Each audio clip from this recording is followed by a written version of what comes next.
So I just want to start this evening with a little bit of context about Medact. As a public health campaigning organisation, we exist to support the health community to work together towards a world where everyone can truly exercise their human right to health. And you can see some lovely pictures that of us at different protests that we're just going to leave up for you for a little while. We know that the social determinants of health are driven by political and economic systems that dictate how power and resources are distributed. This is why it's so vital, and the work that we want to do is about bringing the health community together. We want to advocate for a world where our economic system is centred on health and well-being of people and planet, where everybody, no matter who they are, can access the healthcare they need to thrive, and where our ideas about security centre collective and human security instead of a punitive criminal justice system and defence spending. So I think for me, this vision is huge, and it's also really wonderful. And to get there, it's going to take a lot of work, a lot of local and national campaigning and advocating for a just and equitable world. And in doing this work, we hold to seek everyone who has power to account and to use our collective voice to advocate for change for this alternative vision. So this approach and this vision of how we would like the world to be is really what brings us here tonight to this event to discuss the Policing, Crime, Sentencing and Courts Bill. The bill, which was announced in March, it's a huge, vast piece of legislation. We can't cover everything in it tonight. There'll be so much that we'll miss in this short space of time for such a big piece of work. It includes major government proposals on crime and justice in England and Wales. It directly targets marginalised communities through its expansion of police powers, its criminalisation of the way of life of Gypsy, Roma and traveller communities, and its general expansion of the prison system. The bill uses the language of public health to justify handing the police a range of violent new powers.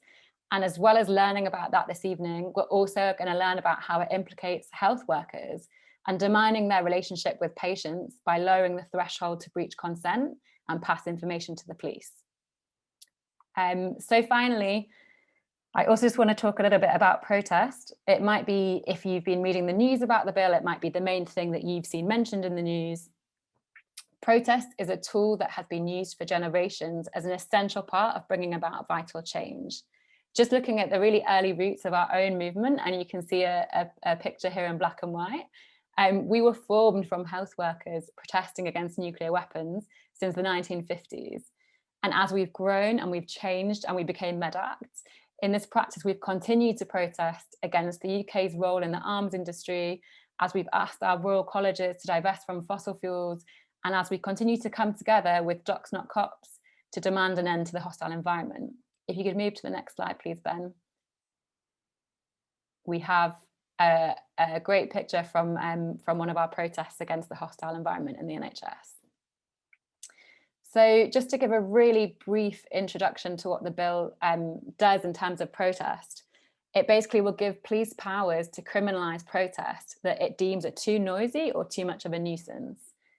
It will increase sentencing related to protest. At the minute, the maximum sentence for an organiser of a protest is 3 months. It is going to increase that to 11 months plus a fine. People involved in protests could be charged up to £2,500 for breaching conditions imposed by the police. And there's not even any need for the police to show that the person charged even knew what the conditions were or that they were there in the first place. So this is just a few of the very worrying ways that the bill is going to restrict protest and our ability basically to hold people in power to account.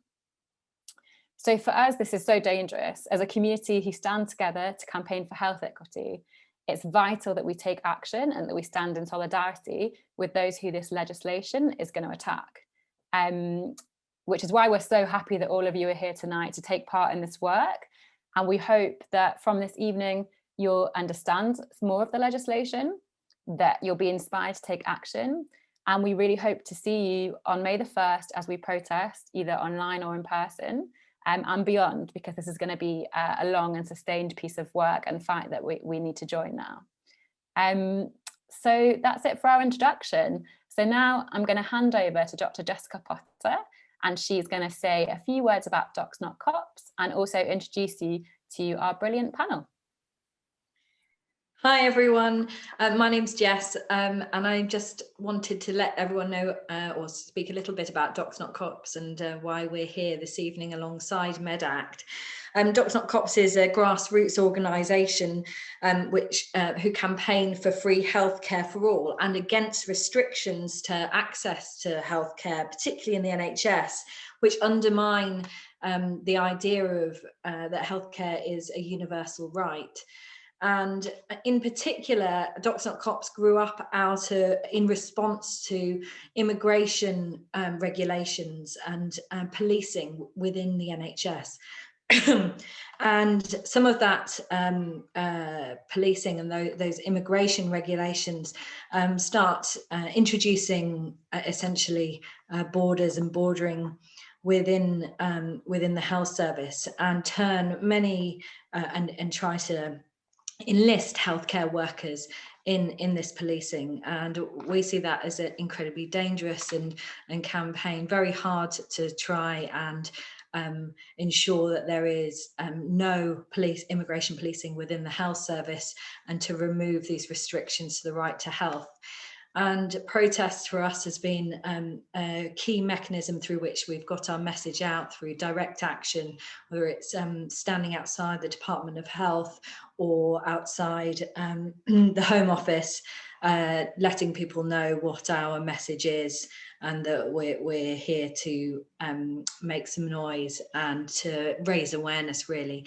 And so I think it was really important for us today to join this talk. So I'm not going to speak anymore because there are some excellent speakers that we've got this evening. We're going to hear from Adam, Chelsea, Hill and Shanice. I will introduce each one as we go along with a little bit more background on what they're going to talk about. And if I could ask everyone to save their questions until the end, but please do use the chat box to type your questions as we go. So, to kick us off, our first speaker is Dr. Adam Elliott-Cooper. Adam is a research associate specialising in sociology at the University of Greenwich. He organised with the Monitoring Group and Black Lives Matter UK, and is author of the book Black Resistance to British Policing. Adam is going to start the panel off by talking to us about how the bill intends to limit protest and increases policing in a way that targets Black communities. So over to you, Adam. Thanks so much, Jess, and thanks very much to Medact and for everyone else who put this brilliant event together.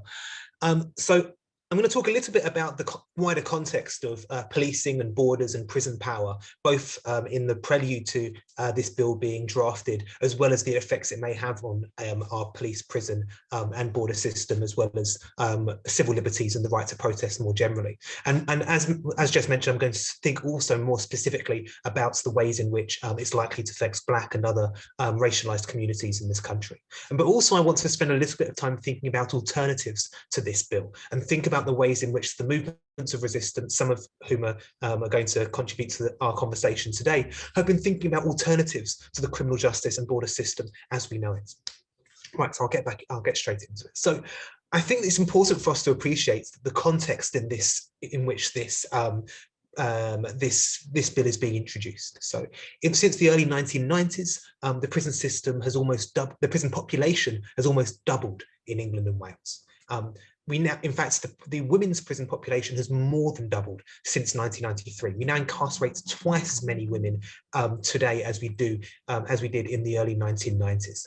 We also have seen a massive increase in police powers, whether it be the power to surveil and monitor people through monitoring people's digital communications, or monitoring people through CCTV, or monitoring people through cultivating relationships with service providers, of course, healthcare professionals, but also people in education and universities, as well as people who work in housing or employment or other areas of public life. And we also see an expansion of police powers with regard to the expansion of what are called injunctions, which I'm going to talk about a little bit as well. The fact that the police can impose injunctions, or what are sometimes called control orders, on people who haven't necessarily committed a crime, but police intelligence suggests that they are likely or at risk of committing a particular offence, which can restrict the extent to which people are able to move around go to school or college, go to work, see friends or family, use the internet or social media, a whole swathe of impositions on people's liberties. And if they break these injunctions, they very often receive a custodial sentence. And so you see prison sentences being given to people, not because they've committed an offence, but because the police have suspected them as being likely to commit an offence and therefore imposed an injunction upon them. And then they've broken that injunction and then been given a custodial sentence on that basis.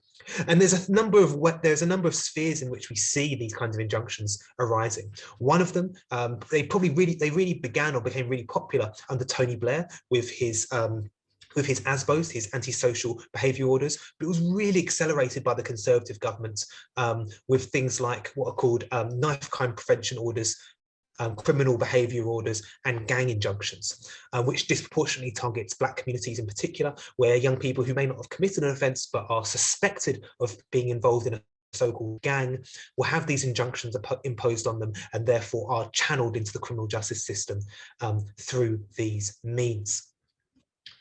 And we've also, of course, seen a massive expansion in our border regime. I'm sure many of people here are probably familiar with the fact that not only has the prison population almost doubled since the early 1990s, but we also have specific prisons for people who are undocumented.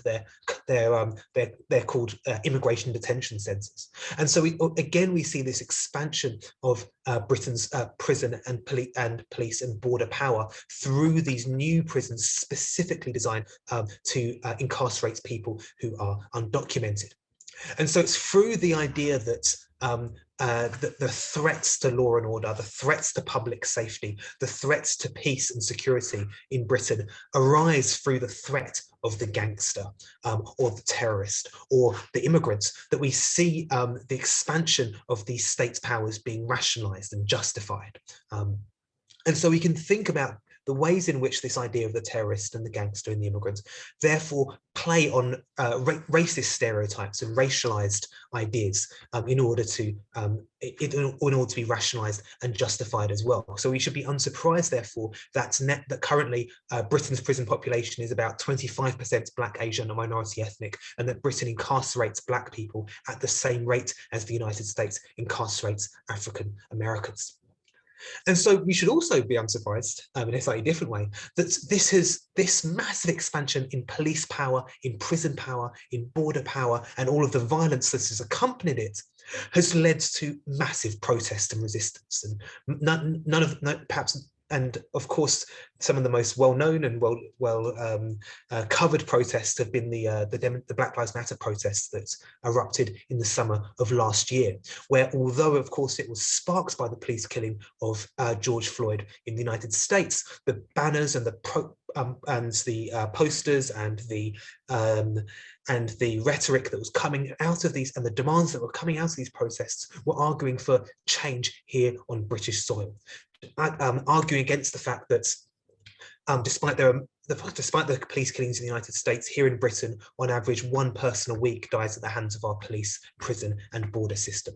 The fact that we've seen this massive expansion in police and prison powers. And not only was this protest hugely popular, we can see that it's continued on into 2021 with the protest being led by brilliant groups like Citizens Uncut, which Shanice is going to talk about in a little bit more detail, and of course the protests against the bill for which we're gathering today. And so I think it's in this context that this government is so fearful of protest and the ways in which it's continually expanding police and prison and border system is being challenged by grassroots protest organisations and campaigns. And so therefore this bill that they're introducing does a number of things, but we can broadly divide them into two very broad areas. One of them is expanding this already bloated police and prison system through the criminalisation of Gypsy, Roma and Traveller communities, through a new legal duty to support what's called a multi-agency approach to preventing and tackling serious violence. So that effectively means that healthcare professionals, educational professionals, people work in housing, employment, and other areas of public life will have a statutory duty to look at a list of what's the police considered to be signs of radicalisation or signs of violent behaviour or signs of gang involvement and a number of other indicators. And if they see any of these indicators, they must report them to the police. And so we can see the ways in which this is likely to further criminalise Black and other racialised minority communities, but crucially also alienate a lot of the most marginalised and oppressed communities in our society from these institutions, from their education system, from the healthcare system, from their place of work, housing, and so on and so forth. So it's going to likely to have quite serious knock-on effects. The government are also seeking to introduce what are called serious violence reduction orders, very similar to the gang injunctions, the knife crime injunctions, and the criminal behaviour orders that I mentioned before, where people who the police suspect of being involved in violent crime but haven't actually committed an offence can have these injunctions imposed upon them, restricting their liberties. And if they break that injunction, then they can receive a custodial sentence. But of course, one of the other really crucial sections of this bill is the threat to protest. The fact that the government is seeking to criminalise every feature and attribute of protest which can make protest effective, whether it be the fact that protests can sometimes be a surprise and the police aren't able to organise quickly enough, which can lead to criminal charges against organisers or participants, but also protests which are disruptive, which are loud, which might disrupt transport networks, and all the other forms of protest, which means that people have to stop and listen and pay attention to what's being said, not simply everyday people, but of course also those in positions of power. But I think what's also super crucial, and just in the last minute or two, I just really want to drill down on the fact that the protests that we're seeing at the moment, leading from the protests of 2020, aren't simply arguing for a repeal of these police powers and this expansion of the prison system. They're seeking alternatives to it. Because despite the fact that our prison population has almost doubled in the last 20 or 30 years, we haven't seen a significant improvement in public safety. We haven't seen the kinds of reductions in harm within our society that we're told that the expansion of police and prison power should afford us. And so what these movements are arguing for is that the prison system is a failure. The policing system as we know it is a failure. And what we instead need are preventative investments in our communities that can reduce people's likelihood to coming into contact with the criminal justice system in the first place. We need to have investment in our mental health provision and support for survivors of domestic and gender-based violence. We need better council housing and secure, well-unionised jobs. We need better investment in our youth services, in our mental health practitioners, and all of the other areas of education that young people rely on in order to build for their futures. Investment in all of these kinds of community and social-led initiatives can replace the ever-expanding and failing police, border, and prison system, thus enabling our civil liberties, reducing the harm that police and prison system reproduces, whilst also empowering our communities to develop the kinds of alternatives to this violent police, prison, and border system, which is threatening not simply those most affected by it, particularly racialized communities, but everyone else in this country as well. And I'll leave it there. Thank you so much, Adam. That was absolutely brilliant and a fantastic overview of the real harm that this bill can do. I was, particularly struck by the point that, none of this has been shown to work, and your examples of what we need as an alternative. So our next speaker is Chelsea Mcdonough, who's a researcher and is going to speak to us about how the bill sets out to criminalise the Gypsy, Roma and Traveller communities' way of life, which Adam just alluded to, and further entrench health inequalities, particularly relating to those communities. So welcome, Chelsea. Thank you, Jess. I think for me, this bill is something I've been speaking on for a little while. And it first came about in the Tory party manifesto. And for us, it was quite worrying but actually to see what it is then become part of, is even more worrying. And I think there's a real lack of understanding. And I think for gypsy woman traveller people, particularly those who are still nomadic or roadside, this bill is going to have a massive effect. And this includes fines, prison sentences, the ability to seize goods, and this includes trailers and vehicles, which is essentially people's homes and livelihoods. And it makes existing a criminal offence for the most vulnerable. And it really legalises and encourages state violence by the police. It increases evictions.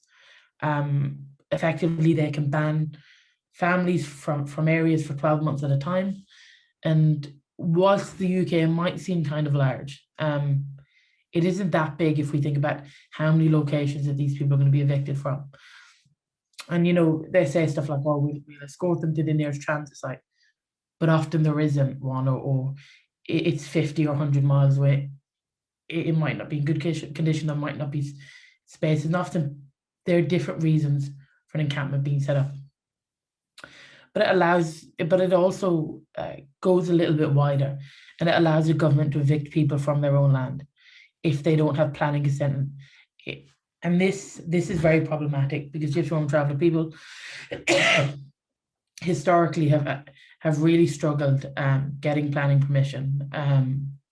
When Eric Pickles was Secretary of State, he was taken to court for essentially personally throwing applications in the bin and putting a stop to people getting land, to getting planning permission on land they own. And I think for people who work in healthcare, it really needs to be understood in the backdrop. And when it comes to gypsy woman traveller people, policy can be understood in one of two ways. The first is problematization, and we see this in the areas of housing and criminal justice. There's massive amounts of problematization. But in areas like health and education, we're met with silence. We're met with a policy wall of silence. And this is despite there being existing entrenched inequalities.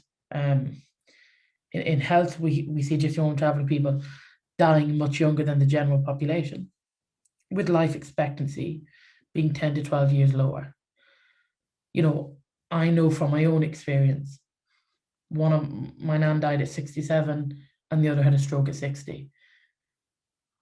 We're not seeing the numbers live, you know, to their 80s or 90s like we see in the general population. For us, people getting to 70 and you know, I hear my parents use the term like, oh, that's a good age. And actually it's really not.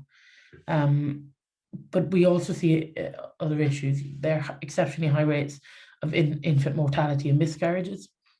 Most women I know have had a miscarriage. There are exceptionally high rates of suicide. For me, it's almost a bit of an epidemic, but a study in Ireland has revealed that 11% of travellers die by suicide. It's something like 6 to 7 times the general population. It's a real, this is something that it affects most travellers. 2 of my uncles took their own lives. I know of loads of others. But this stuff isn't being captured because the NHS doesn't include gypsy woman traveller ethnicities in their data dictionary, because it costs too much money to change it. But really what it means is that the true scale of the problem is known. This is particularly relevant in relation to COVID-19. And, you know, it's particularly those who are roadside and on sites, COVID spread massively. I've got it twice in the space of a year, and most people here have. But this bill really only serves to further entrench that. It comes at it from this criminalisation angle. And in health, gypsy woman traveller people, and I can speak from my own experience as a traveller, are less likely to ask for support when it comes to mental health, because the system in place is already heavily based on a model that criminalizes people. You know, if you already experience as a community high levels of incarceration, the prospect of being incarcerated to help you isn't going to make you want to get support from that system. And this is why, for me, there needs to be a real shift away. And if there doesn't, we will continue to see people take their own lives in these numbers. But to really understand this bill, we have to understand how the government and local authorities have consistently failed to meet the needs of gypsies and travellers. And this is in relation, particularly in relation to sites. In 1968, we had the Caravan Sites Act, which initially everyone thinks, oh, that's a great idea. And yes, it did. It placed a duty on local authorities to provide 15 pitches. But if they provided 15 pitches, they then had greater powers to remove everybody else, which meant that while some people benefited, and my family included, from getting a site, there were many people that were displaced as a result. But 15 pitches in 1970s is great. But what happens is these families expand and as kids grow up and have kids and grandkids comes along, it means that people are living in overcrowded accommodation. I know plots where there are 4 generations living on the same plot. And some people are being forced back onto the road because of overcrowding. And a recent report revealed that there were 2,000 people on waiting lists for something like 50-something pitches. And that doesn't include the people who don't go onto the waiting list because there's no point. You're never going to get one, so you just tend to leave it off. But we have this need that is not being met. We have a definition of the government planning definition for travel excludes vast amounts of people. You have to be traveling for a certain number of weeks of the year. That isn't going to be possible if you're based on a site, or if you're working, or if you're in education. It excludes people like me, so the government don't count me as a traveller under the planning definition, despite having lived on the same site my whole life. And this means you have less entitlement to be able to get a land to try and get planning permission. And it really causes very many problems. And what we know is that the police already use this disproportionate force when it comes to evictions. I personally have seen the eviction of an empty plot, no one was in it. They came in with 100 police officers. Total, police that were very aggressive to people who had nothing to do with it. We know that 2 years ago, trespass, obviously at the moment, is a civil offence. And a man was mauled by a police dog. Obviously, we're then requiring stitches because he was pulled 12 foot across the ground. Which then puts him into the hands of the NHS that have to deal with that. This is by a police officer that called for backup to deal with the jippos. And he got a warning for that, but not much else. So we already know this is what happens when it's a civil offence. If it's a criminal offence, all it does is give the police more powers to wield against us. And the reality is, look, most people don't care. It's NIMBYism, they don't want travellers near them. But actually, for me, and the final point I make is that we cannot legislate our way out of problems caused by legislation. The situation we're in now is as a result of legislation. The Caravan Sites Act is obsolete. There's no duty on local authorities to do that. Why are we continuing to go down this road of problematization, criminalization? It's not worked so far. You haven't managed to get rid of travellers so far. Going to continue to exist regardless. We need to look at a different approach, and I think health professionals have to, play a considerable role in it. If you understand this, it's better, makes it easier. Often the reason sometimes you get encampments in certain areas because a family member is in hospital, so everyone has to go, and these are things that are not always understood. And it's about meeting need. If we continue to problematize and criminalize, we're just going to be in the same place, but worse. Thank you so much, Chelsea, for that. Those really important insights and really shocking statistics that highlight the already existing gross inequalities that Gypsy, Roma, traveller communities experience in relation to their health, and the ways in which further criminalization. I think, as you say, we can't legislate our way out of problems caused by legislation, and this further criminalization is just going to make those existing inequalities far worse. Next up, we have Dr. Hill Ackerd, who is Medact Research Manager. They hold a PhD in political sociology and specialise in investigative research on topics including the pro-Israel lobby and the prevent counter-extremism policy in healthcare. Welcome, Ackerd. Welcome, Hill. We're really looking forward to hearing you speak. Thanks, Jess, and thanks, Adam, Chelsea, and Shanice. It's great to be part of a really brilliant panel tonight. So I'm going to focus on the serious violence partnerships part of the PCSC bill and talk about the health context, what it means for health workers, and also how the government is using the language of public health to promote this racist and authoritarian bill. So firstly, what would the PCSC bill do in terms of the health sector? So one of the most problematic things it does here is it creates a new duty, and Adam alluded to this, on certain public authorities, including clinical commissioning groups and in Wales health boards, to collaborate on police-led serious violence partnerships, SVPs. And the civil liberties body, Liberty, has said that effectively the PCSC bill creates what it calls a prevent duty for knife crime, and prevent being the counter-extremism policy that Medact published a report on last year. And Liberty's made that comparison because where the prevent duty requires public bodies to have due regard to prevent people being drawn into terrorism, the PCSC bill is doing the same, but it's telling them they have a duty to prevent people being drawn into serious violence. And why, you know, while preventing people being drawn into serious violence might sound like a very worthy aim, the measures that it proposes to do this are actually going to be highly racially discriminatory. They're going to erode confidentiality and trust within healthcare. They promote a really shallow and reactionary idea of what public health is, and ultimately they're going to be ineffective as well.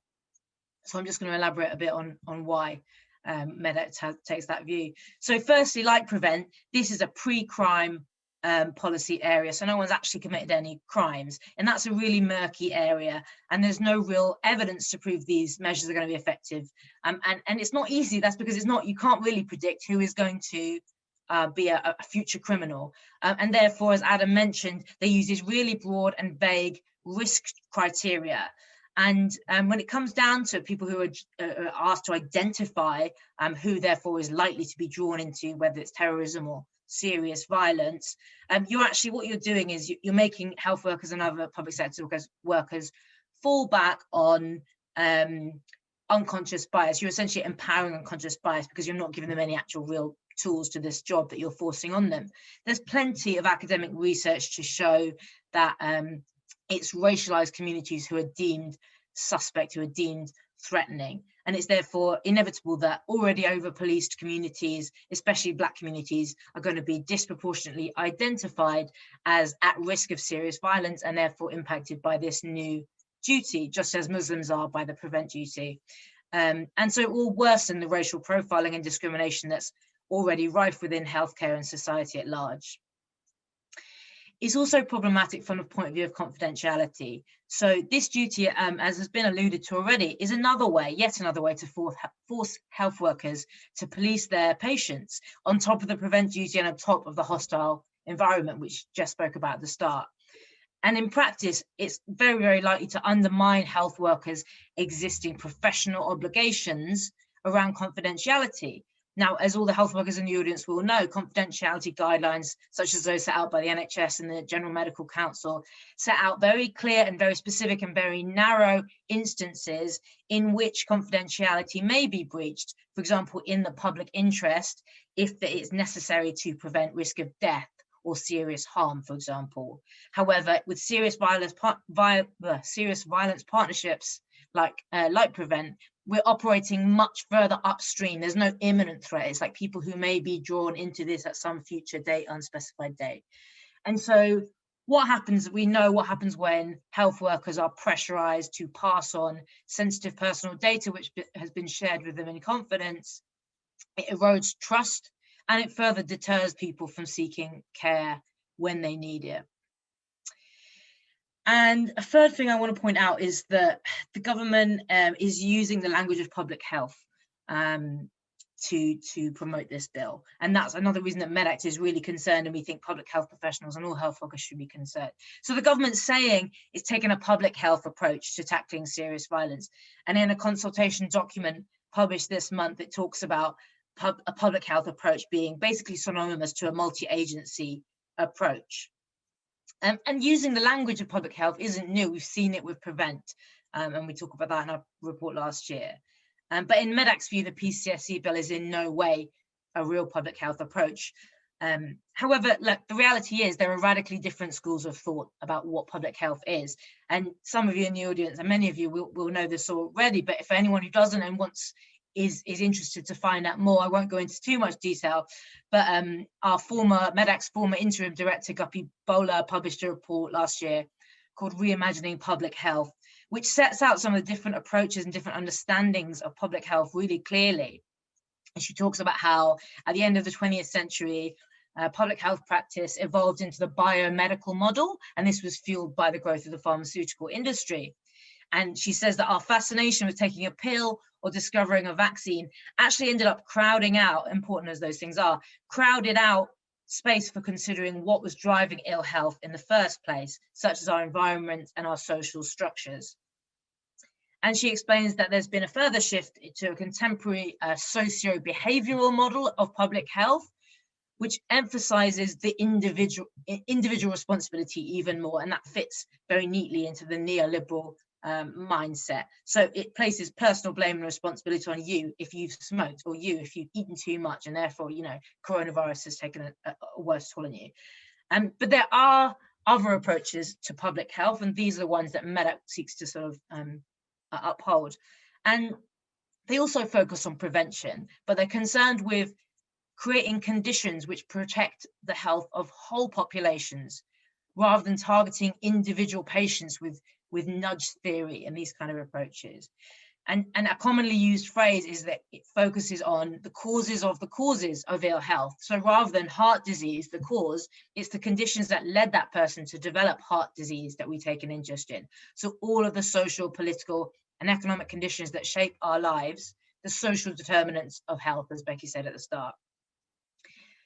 And when public health is understood in this way, it is, or at least can be, a strategy for abolitionism. And there's a really brilliant article in the British Medical Journal called Policing is a Threat to Public Health, which I really recommend, by Abhi Devinayagam and Sarah Lasoy and others, where they propose a definition of abolitionist public health. And they write that public health should be about the implementation of interventions that tackle the social, economic, and political determinants of health at the root of societal problems, including prioritizing access to housing, better employment and education opportunities, increasing funding for mental health and substance misuse services, and thus make the police obsolete.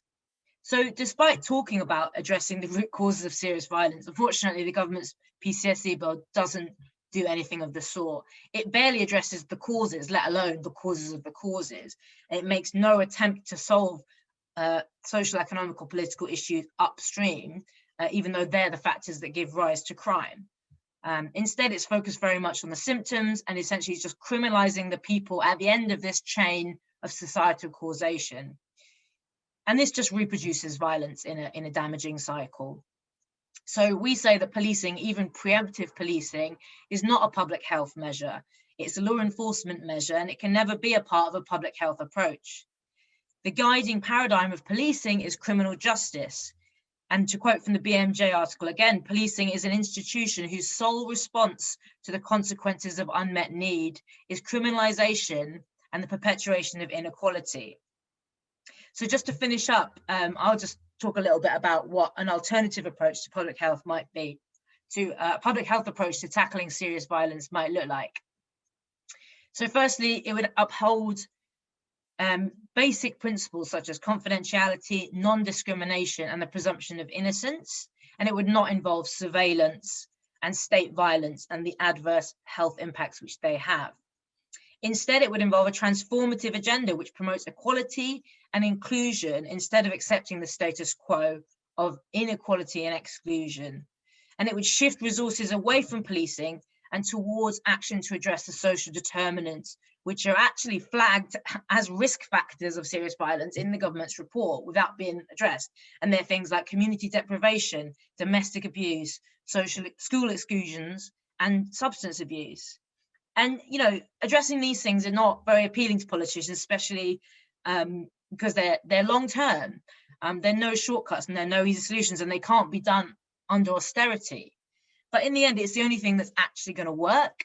And actually, it's not even that radical. Some of you may have seen that last week, the head of Merseyside police made headlines when he retired, and he said that if we really want to reduce crime, then we should be spending money on tackling poverty and inequality. And I'll leave it there. Thanks. Thanks so much, Hill. That so much of that struck a chord with me, particularly the evoking of public health and the language associated with public health, which often can be used to kind of raise questions of healing and how we can heal more, rather than why do we need this sort of policy and who is it impacting. And I think it's really important to be asking those questions when people are disingenuously invoking this language of public health in a way that this bill does. So our next speaker is Shanice. Oh, here we go. Sorry. How are you, Shanice? And Shanice is going to be our final speaker. Shanice is a feminist activist involved in direct action, community organising, and the movement to kill the bill. Shanice, I'm going to hand over to you to tell us about the amazing work that hundreds of groups are doing in the Kill the Bill coalition. Thanks very much for closing us.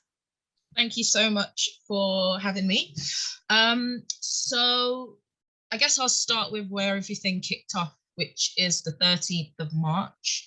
On that night, women, mourners and protesters gathered in Clapham Common to honour and mourn the life and death of Sarah Everard, who was murdered by a Metropolitan Police officer. And on that night, the Metropolitan Police used the narrative of public health around coronavirus to mete out violence against the women, mourners and protesters who gathered on that night. And by the 14th of March, so the Sunday, the day after, a political crisis had emerged with Cressida Dick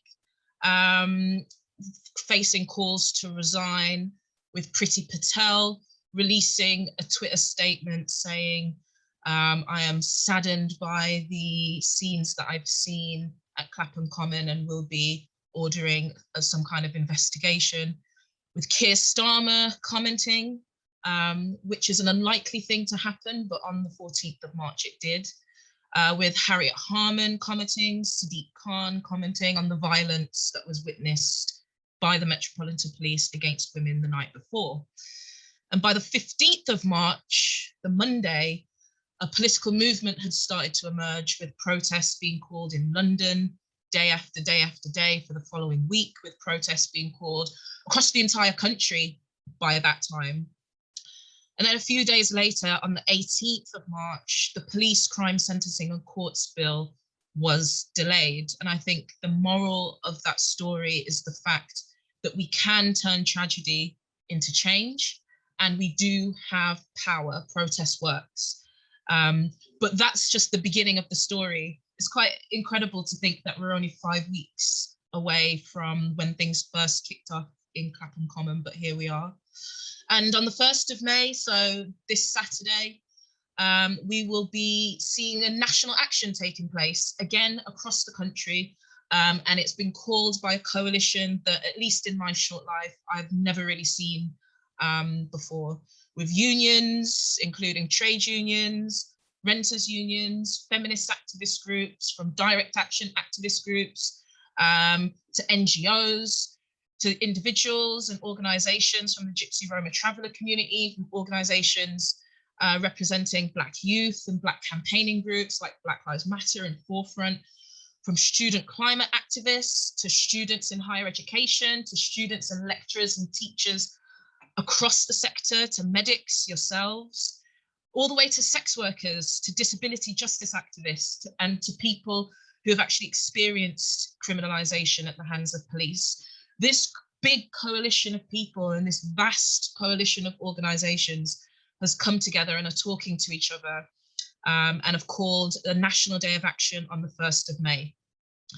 And although as exciting as that National Day of Action is, and as exciting as all the events that have happened up until this point are, this really is just the beginning, because although we did in our power manage to delay the bill, we haven't yet defeated the bill. And I want to talk briefly about why it's important to defeat the bill. So people have already spoken about the impact that this bill presents to certain communities, the Gypsy Roma Traveller community. Adam spoke very eloquently about the expansion of stop and search powers using serious violence reduction orders. And I just want to flag again that even, government's own research. So I want to kind of flag Operation Blunt 2, which was a piece of research done, I believe in 2016, itself showed that stop and search does not reduce crime. And yet here we are again, giving the police more powers to disproportionately impact young Black men. And touching on specifically the impact that these powers will have on protests. It's been mentioned already, but it's really worth reinforcing the point. They're looking at criminalizing protests for being noisy and for being annoying. That is what the legislation says. They're looking to increase sentences for straying away from police-imposed conditions on protests, and they will criminalize you even in cases where you can provide evidence that you didn't know what these conditions were that were put on the protests. So they're really trying to, as Adam said, trying to criminalize all the elements of protest that make it effective, that are littered throughout our history, from the Chartists to the miners to the poll tax and to all the kind of activism that took place in the context of austerity. They're really trying to batter down on our ability to fight back. And the reason why I wanted to emphasize that point is because it points to how we must fight against this bill. And I want to think specifically about the history of the poll tax in this case, because I think that's quite illustrative here. It's fantastic, that characters like Jeremy Corbyn and other MPs in the Labour Party are doing great work in Parliament and in the chambers to challenge this bill. However, the reality is the Conservative government have a vast majority, and this bill has already reached its 3rd reading. Even Conservatives critical of this bill are still voting for it. And so that tells us that actually where we need to focus our energies and where we need to focus our strategy is not necessarily in Parliament, as important as a diversity of tactics is, but is in the streets. The poll tax being the perfect example. The movement was built to the point where the police couldn't actually enforce people paying the poll tax. People refused to pay it. People took to the streets. People used civil disobedience as a tactic to empower themselves to fight back against those in power. And that's what we have to do with this bill. We have to follow in the tradition of working class resistance, from the strikers of Greenwich to the uprisings against the poll tax, in recognition that civil disobedience is going to be our most powerful tool to hold the powerful to account in this case. And that's precisely because the bill tries to crack down on our ability to protest. We have to say, if you want to criminalize noisy protests, we're going to host the noisiest protests you've ever seen. And if you want to criminalize annoying and disruptive protests, then we have to hit the streets en masse with the most annoying and the most disruptive protests possible, because it's through a diversity of tactics, which includes whatever happens in Parliament, but also what happens in the streets, that is going to make this bill ungovernable, make this bill unenforceable, and ultimately, hopefully, collectively kill and defeat this bill. But I think another important point to make with civil disobedience is that we must approach it from the perspective of solidarity. We must also mobilize our networks to support the Gypsy Roma Traveller community who face state violence and who face eviction from the state.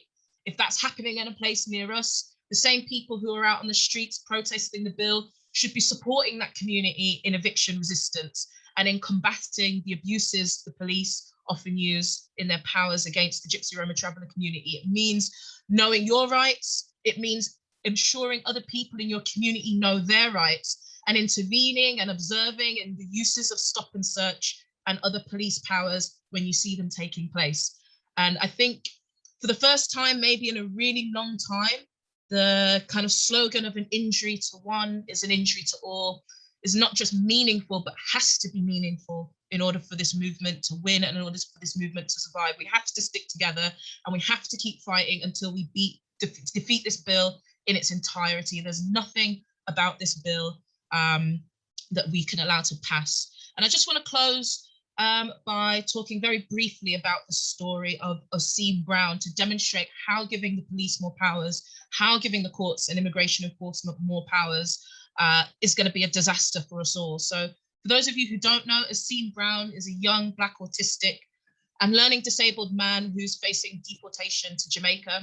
He left the country when he was 4 years old, and he was criminalized through joint enterprise laws. He was convicted for basically being in the same place when his friend's mobile phone was stolen.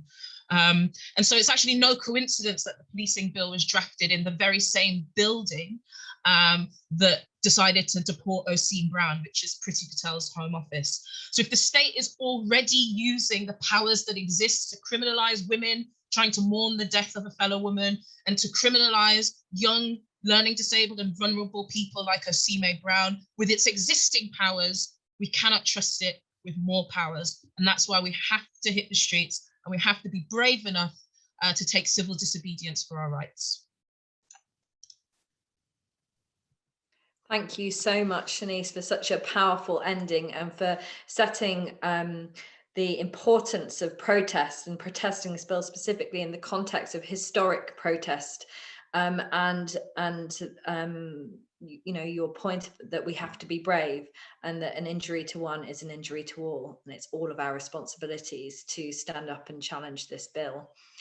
So we've come to a close of our panel, and before we go to a quick break, we've got 10 minutes for questions. So I'm going to hand over back to Becky to facilitate that, and then it won't be long before you can pop off and grab a drink and a quick respite before we come back to our groups. Over to you, Becky. Great, thank you so much. And please feel free, if you've got any questions, do just pop them into the chat box. We've just got a couple so far. So our first one was to Hill and to Shanice. Are there particular things that you think health workers could be doing to take action? Happy for either of you to start with this one. I can chuck a few ideas in the mix and hand over. Yeah, I mean, there's I think, you know, as Shanice mentioned, there's a room for like a plurality of tactics here. Health workers specifically can try to engage their colleagues, work through grand rounds, you know, get your royal colleges involved, bring motions to your unions. Also, like, look to what has already been done, the great work that Docs Not Cops have been doing, the Patients Not Passports campaign, in terms of just like non-cooperation and building resistance at the grassroots level to the policies that the government is trying to force people to participate in, because ultimately this kind of whole society approach to whether it's terrorism or the hostile environment or this, you know, it requires our participation, and when we withdraw that, that's powerful. I'll pass on to you, Shanice, if you want to come in at all. I think the key thing is that this movement has to be mass, and you know, it's a little bit brave of me to ask people to be brave and, you know, hit the streets and be civilly disobedient. But the only way we can do that safely is if we do that collectively and if we do that en masse. And that means going really back to basics, having conversations with people you don't talk to usually, speaking to your neighbors, building from the community level up in your workplaces, chatting to your colleagues, and really doing that hard, long, slow slog work of getting people out in support of this cause, because it's only en masse that we can win. Great, thank you so much. So a question for any of you, how will the Kill the Bill movement, how can we make sure that we include the wide issues as we protest that gave rise to the government trying to create this bill in the first place? As many of you have said, this legislation is built on already existing legislation. So would anybody like to go for that question? Adam, thank you. Yeah, I guess briefly, I think one of the things that's really inspiring out of the more radical elements of these protests are arguing about not simply what we want to get rid of, but how we want to build solutions. And I think building solutions to the kinds of problems we're seeing in relation to the attacks on civil liberties and oppressed communities, and the expansion of prison and police power, is the fact that we want that people coming into more and more contact with these systems of state violence, because other areas of social life have been eroded. Right, because we've had cuts in employment and access to education, because we've had cuts in housing, particularly council housing, because we've had cuts in mental health provision and youth services and domestic violence services. All of these things are very much connected to this the problems that we're facing in relation to police and prison power. And so I think it's about making those connections, which I think are a lot, if not almost all, of the kind of campaign groups around the Kill the Bill movement have been making already quite articulately and making it very and powerfully.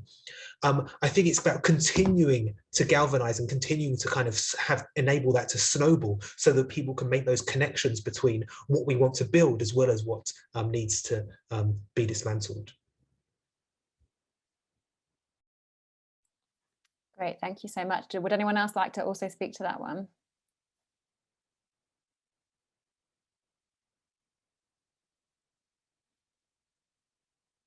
Okay, so let's move across to the next question. So there's a question on, would the speakers agree that defining criminality by how people regard you is a large part of what lets discrimination and prejudice in?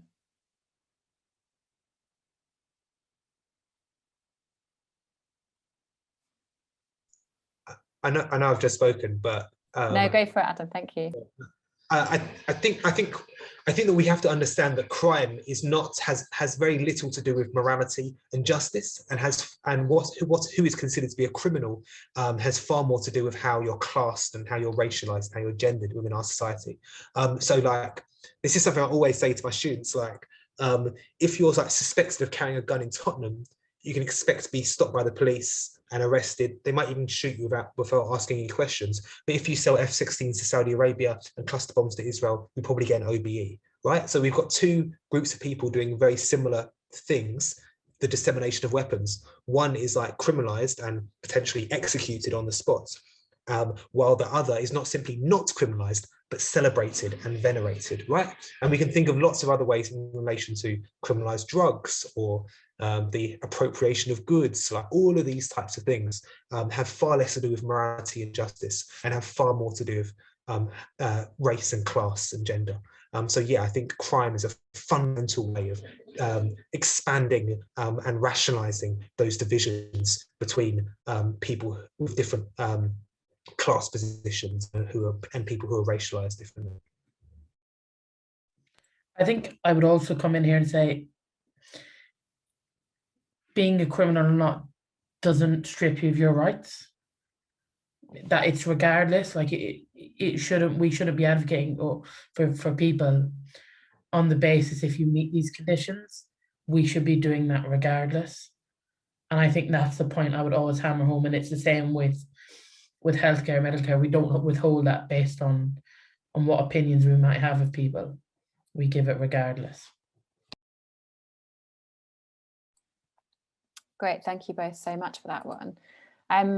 So let's move on to our final couple of questions, really, that are around the framing of how it is to protest during a pandemic, and what some of the panel's thoughts might be around this piece of this issue, basically. Yeah, I can say a few words if yeah, I mean, obviously, like when people are calling protests, I don't think they're doing it during a pandemic. I don't think they're doing it without a lot of thought and social responsibility, telling people to bring masks, keep their distance. But obviously, we have to bear in mind that as we've been talking about tonight, you know, policing is also a public health threat. I was very struck by last year when the Black Lives Matter protest, you know, erupted here, you know, photographs of young Black women saying, you know, this is what we're more concerned about right now, actually, like the threat to our lives is not just coming from the pandemic. And actually, obviously, as we all know, it's Black and brown communities who've been both victims of the pandemic most, as well as policing. And unfortunately, we've seen with the Kill the Bill protest so far, the policing of those protests has been what's putting people in danger a lot of the time, unfortunately, like corralling people into small spaces when they would like to be socially distancing a lot of the time. So I think it's about putting it in perspective in that way, if that helps. I don't know if anyone else wants to come in. Yeah, I can hop in. I think it's important to not, dismiss people's concerns about the risk of mingling in a pandemic, but it is also important to say that police violence against the Black community is a pandemic. Police violence against the Gypsy Roma traveller community is a pandemic, and it's a pandemic that these communities have been living with for decades, for centuries, not just from 2020 to 2021. So it's important that in the case of this very unique, I feel, historical opportunity to really build a movement that can sustain and bring about change, that we find ways for us all that are comfortable for us to engage in that. For some people, that's going to be protesting with a mask on and being socially distant. For others, and it's not just people who are concerned about coronavirus, it's also people who are disabled, people who cannot, because of previous criminalization, take further risks of being arrested, for example, or taking action that is civilly disobedient. So there should also be other ways for people to engage, and that might look like virtual events. So to give you an example, the Disabled People Against the Cuts are doing a virtual version of the 1st of May action for people to participate in from home. But that said, I think it's really important that we use this opportunity to stand by communities who are being targeted and recognise that what's happening to these communities is also a life and death issue, as Chelsea discussed quite eloquently. The public health impact on criminalisation on the Gypsy Roma traveller community, similarly in Black and working class communities, is one that lasts for years and years and years and years. And I feel we now finally have the momentum, and we are finally having these conversations together. And I would really encourage people to think about what risks you are happy and willing to take, but to stand with us on that. Thank you so much. What an amazing way to end the panel. And just to say, in addition to that, that we are going to be taking the time now to go into breakout rooms to think about what we can do, both in terms of being together in protest in person, and also what we can do separately from that as well. So just really appreciate the time that all of the speakers have come to talk to us about this issue. And thank you all so much. And we really hope that everyone here is inspired to take action, whether that be in person or online.